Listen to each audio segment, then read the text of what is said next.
여러분 안녕하십니까. 더불어민주당의 대통령 후보를 뽑는 1차 선거인단 투표에서 이재명 후보가 51%의 득표율로 압승을 거뒀습니다. 전체 선거인단의 3분의 1을 차지하는 중요한 투표에서 과반을 기록하면서 이재명 후보는 대세론을 이어가게 됐습니다. 이낙연 후보는 31.4%로 2위, 추미애 후보는 11.6%로 3위를 기록했습니다. 먼저 엄지인 기자가 보도합니다. 국민선거인단이 참여한 1차 슈퍼위크의 승자는 이번에도 이재명 후보였습니다. 49만 6천여 명이 참여한 1차 국민선거인단 투표에서 이재명 후보는 51.09%, 강원 지역 경선에선 55.36%의 선택을 받았습니다. 누적 득표율은 51.41%. 지금까지 진행된 모든 경선에서 과반이 넘는 지지를 받은 이재명 후보는 이기는 후보를 강조하며 본선 직행을 위한 대세론을 키웠습니다. 우리 국민들께 그리고 우리 대한민국에 필요한 일들을 설명드리고 또 제가 거기에 부합하다는 점들을 2위 이낙연 후보는 누적 득표율 31.08%로 추격의 불씨를 이어갔습니다. 국회의원직 사퇴라는 배수의 진을 친 이낙연 후보는 희망을 얻었다고 자평했습니다. 1차와 2차 슈퍼위크 사이에 시차가 꽤 있기 때문에 민심의 변화가 좀 더 누적되지 않을까 기대하고 있습니다. 추미애 후보가 두 자릿수대 득표율로 3위 자리를 굳건히 했고 정세균 후보는 4%대로 4위에 머물렀습니다. 전체 선거인단 중 3분의 1가량의 표심을 확인한 민주당은 2주 뒤 또 다른 승부처가 될 호남 당원들의 선택을 공개합니다. MBC 뉴스 엄지인입니다. 오늘 경선이 열린 강원도 원주에 김재경 기자가 나가 있습니다. 김 기자 연결해서 각 후보 진영의 분위기와 향후 전망 짚어보겠습니다. 김 기자, 오늘 1차 선거인단 투표가 상당히 중요한 투표였는데 여기서도 이재명 후보가 과반을 기록했어요. 이재명 후보가 확실히 유리해진 거죠? 그렇습니다. 오늘도 50%를 넘겼으니 4연속 과반입니다. 다만 누적 득표율이 51.4%입니다. 아직 본선 직행을 장담하기에는 조금 모자란 부분이라 오늘도 본선 경쟁력 강조에 역점을 뒀습니다. 이재명 후보의 오늘 연설 들어보시겠습니다. 지금 전 지역, 전 연령, 진보, 중도, 보수 모든 진영에서 압도적 경쟁력 가진 후보 바로 이재명입니다. 누적 득표율이 28%대에서 31%까지 오른 이낙연 후보는 의원직 사퇴를 내세우며 표심에 호소했고요. 3위를 다진 추미애 후보는 개혁성을 다시 강조했습니다. 모든 것을 던져 정권 재창출에 나섰습니다. 죄송하지만 국회의원직도 내려놓았습니다.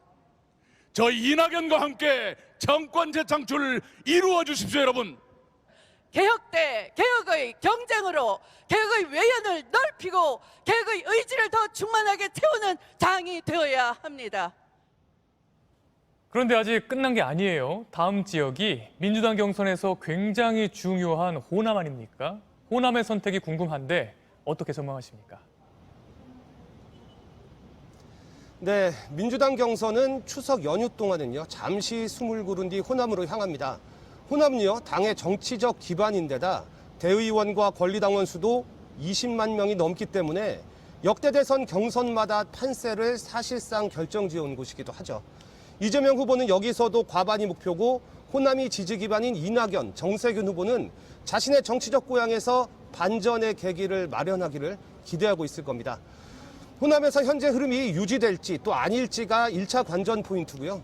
이후 제주와 부울경 지역을 거쳐 진행될 마지막 수도권 경선에서 과반이냐 아니면 결선으로 가느냐 또 이 과정에서 돌출 변수는 없을지 지켜보는 것도 또 다른 관전 포인트입니다.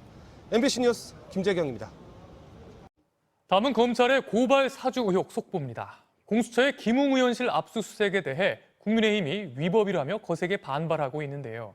이에 대해 공수처가 부당한 정치 공세라고 강하게 반박했습니다. 국민의힘 측이 기본적인 사실관계조차 확인하지 않은 채 압수수색을 맡고 있다며 법적 조치도 검토하겠다고 밝혔습니다. 공윤선 기자의 보도입니다. 고위공직자 범죄수사처는 오늘 정오쯤 이례적으로 장문의 공식 입장을 발표했습니다. 그제 있었던 김웅 의원실에 대한 압수수색을 불법으로 규정한 국민의힘의 주장을 부당한 정치 공세라며 조목조목 반박하고 나선 겁니다.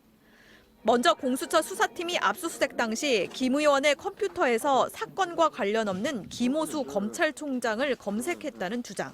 야당 정치인이 가지고 있는 자료들을 색출해가기 위한 그런 모략극이 아닌지. 하지만 수사팀이 검색한 오수는 검찰총장 김호수가 아니라 도이치모터스 권오수 회장이라고 밝혔습니다. 권 씨는 윤석열 전 총장 부인 김건희 씨의 주가 조작 연루 의혹과 관련 있는 인물로 문제의 고발장에 언급된 사람입니다. 조국, 추미애 등 다른 검색어 역시 고발장 등에 들어있는 인물이라며 불순한 의도가 있다는 국민의힘 측 주장을 일축했습니다. 또 참관인이 입회한 가운데 검색이 이뤄졌고 보좌관 컴퓨터 등을 압수하려 한 것도 김 의원이 관리했던 전자기기가 보좌진 방에 있을 가능성도 배제할 수 없기 때문이라고 설명했습니다. 이어 압수수색 전 김 의원이 영장을 상세히 읽고 검토했으며 관련 녹취 파일도 있다고 강조했습니다. 공수처는 국민의힘이 이런 간단한 사실조차 확인하지 않은 채 공수처를 누군가를 뒷조사하는 수사기관처럼 묘사했다고 비판했습니다. 공수처는 압수수색 방해를 범법행위로 규정했습니다. 공수처 관계자는 이상한 방향으로 사건의 본질을 흐리지 말아달라며 영장 집행을 방해한 행위에 대해선 법적 조치를 검토하고 있다고 밝혔습니다. 공수처는 김웅 의원실에 대한 압수수색을 조만간 다시 시도할 걸로 예상됩니다.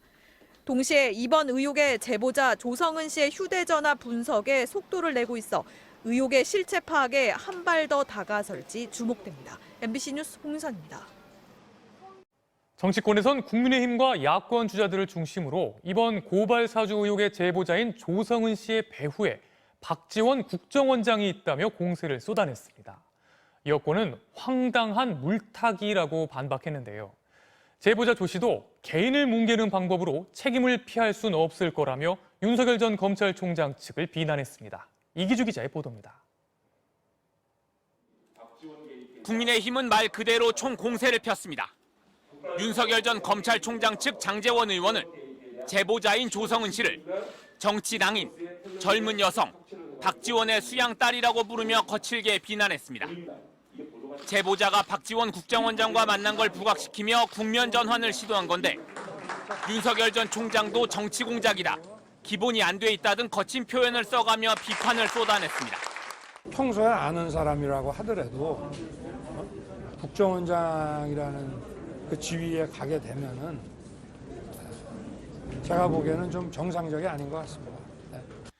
국민의힘 원내 지도부는 박지원 게이트라고까지 규정했습니다. 특히 과거 국민의당 시절 조 씨가 박 원장과 대화하는 사진 등을 들고 나와 서로 특수한 관계라고 주장했습니다.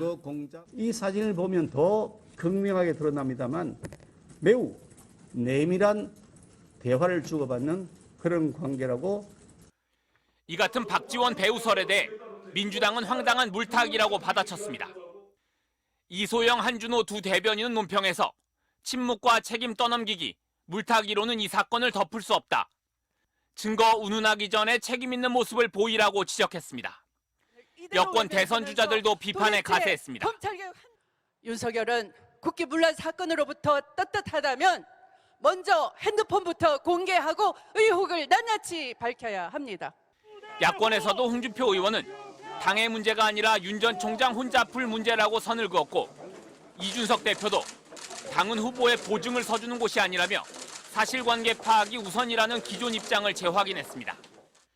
제보자인 조성은 씨 역시 SNS에 글을 올려 젊고 경험 없는 미숙한 여성의 이미지로 뒤에 누가 있다고 주장하고 싶겠지만 그렇지 않다며 저 개인을 뭉개는 방법으로는 죄와 책임을 회피할 수 없을 것이라고 윤 전 총장 측의 주장을 반박했습니다.